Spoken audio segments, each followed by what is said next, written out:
Protesters in Port Said determined to continue what happened in cities nationwide on Friday night.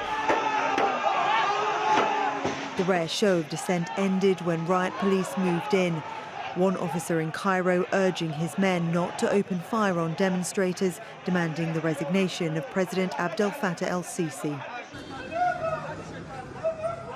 Some arrests were made, including this man in Suez.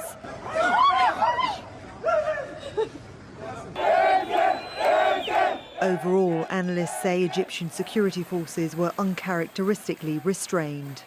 There was a full night of protests. They were across several big governorates. A lot of people participated, and the people are just going to be emboldened by the fact that they were able to get away with it, that they went out into the streets, they weren't arrested en masse, they weren't shot at. So I think there's a significant chance that this could build up. Anger at cuts to food and energy subsidies has turned to outrage after corruption allegations. A former military contractor says President Sisi and military leaders have wasted millions of dollars of public money on building palaces, luxury villas and hotels.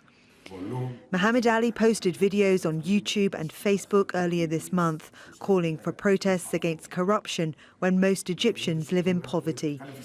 His message is resonating with many people. The people are starving. My life savings have evaporated. Why? Why does Sisi starve us while he lives in luxurious palaces? Why is he trying to humiliate us? He is supposed to be a public servant working for us. Sisi, who was in New York for the United Nations General Assembly, denies corruption allegations, describing them as lies. Sisi banned all unauthorized protests after he led the military coup which deposed President Mohamed Morsi 6 years ago.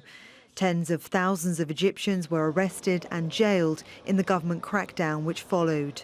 Human Rights Watch is calling on the Egyptian government not to repeat past mistakes, urging leaders to protect the right to peaceful protest in upholding Egypt's obligations under international human rights law. Authorities should immediately release all those arrested for solely exercising their rights.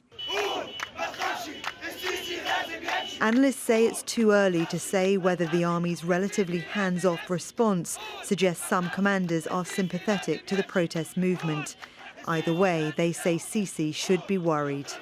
Victoria Gatenby, Al Jazeera.